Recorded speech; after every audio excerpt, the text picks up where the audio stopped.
everyone, welcome to another episode of Excelsior Properties House Tour. So for today's video, we're here in Amia Rosa, Lipa City. And ang featured property natin is this brand new ready for occupancy unit. But before we start, please click like, subscribe, and hit that notification bell for more updates. This is Abby Federico, your property host.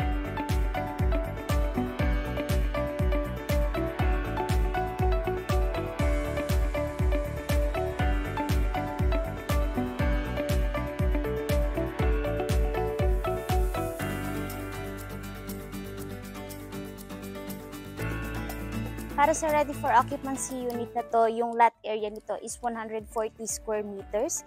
And then yung floor area is 78.2 square meters. Yung location nitong Amia Rosa 2 is dito lang sa Barangay Bolboc, Lipa City, which is few minutes away lang from Lasal, Lipa, Robinsons, and Lipa Bayan. And marami ding mga commercial establishments within the area. And dito tayo sa area na to. Ito yung ating garage. Yan, kita nyo naman, meron tayo ditong covered garage. And yun yung access door natin papunta sa ating kitchen. So, dito muna tayo. Yan, meron pa tayo ditong storage area sa inyong garage para at least meron tayong mga gamit, mga panglinis sa sasakyan or iba pang gamit. So, pwede siya dito. And this is a single attached unit. So, meron tayo ditong firewall dyan sa left side na yan. And dito muna tayo.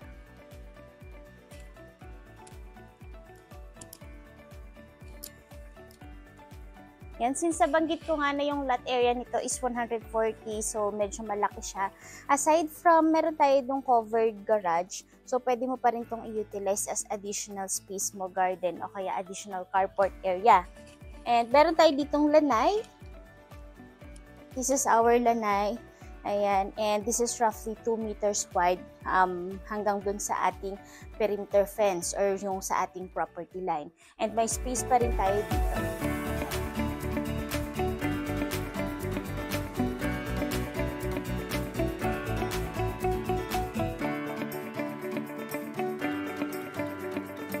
Welcome naman sa loob na ating unit. Yan, yung door na ginamit dito is solid wood and dito tayo. Pasok.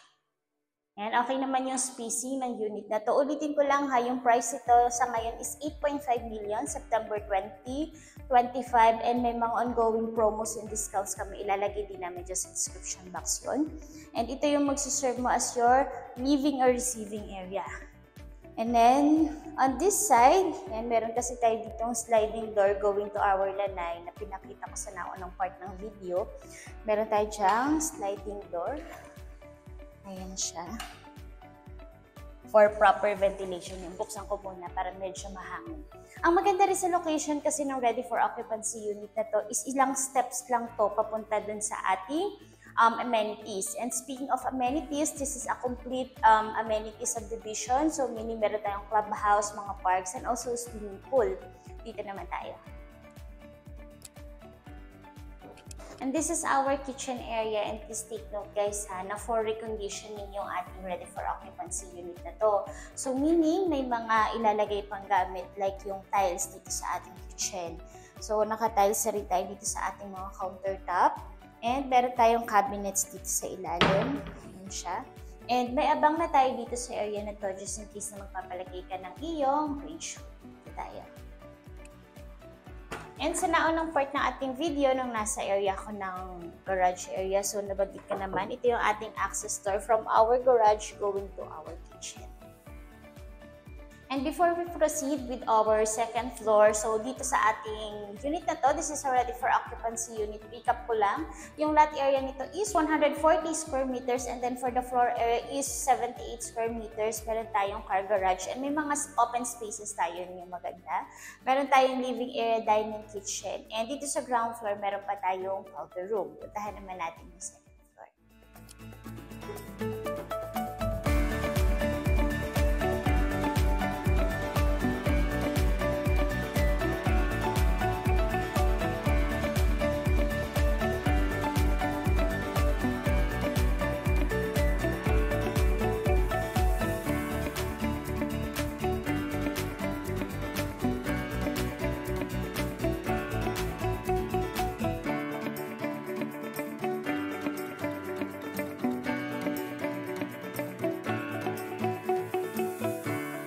Dito naman sa second floor, meron tayong total of 3 bedrooms.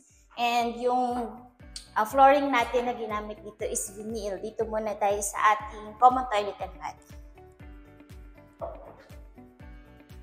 And ito yung ating common toilet and bath, and then more than half yung tiles natin dito sa ating wall. This is our wet area, and for our dry area, patay lang naman siya. Meron tayong water closet and lavatory. And yung ginamit dito na door is mga PVC type door. Ito naman yung ating bedroom number 1. For our bedroom naman is kaya dito kahit double size bed, kahit magpalagay ka ng iyong cabinets, okay pa rin siya. And meron tayo dito mga abang para sa ating window type aircon. Ayan. So pwede yan kahit 1 HP, kaya na yan dito sa room na ito. Puntahan natin yung kabila. Ito yung ating bedroom number 2. Ayan, even though patay yung ilaw, pero may mga bintana kasi tayo dito. Ayan, kaya well lit yung ating mga bedrooms.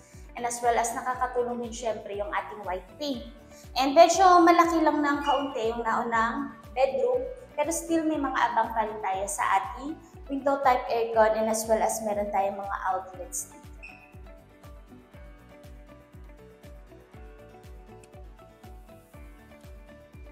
Ito naman yung ating master's bedroom. Yan. Yung master's bedroom natin, ito yung nakaharap sa pinaka-facade na ating unit. Yan. So, malaki siya, spacious. Hanggang dito.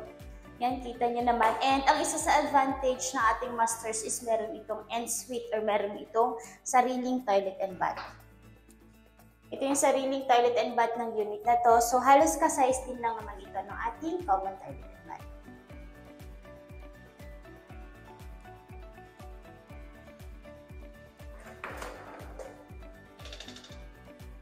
And dito yung ating balcony. Yan, for additional protection or para sa additional safety natin, meron tayo ditong grills. And dito tayo.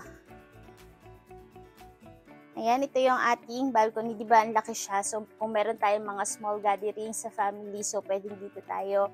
And then, meron tayo ditong yung sinasabi ko na amenity area. Yan, ilang steps lang. Actually, yung kasunod na bahay and then amenity area na yon para sa reference nyo. Ito rin yun sa advantage itong property na to, since yun nga, ang lapit lang niya sa amenity area. And as well as, yung subdivision na to, itong Amia Rosa 2 is maliit na community lang siya, so hindi siya ganun ka-congested.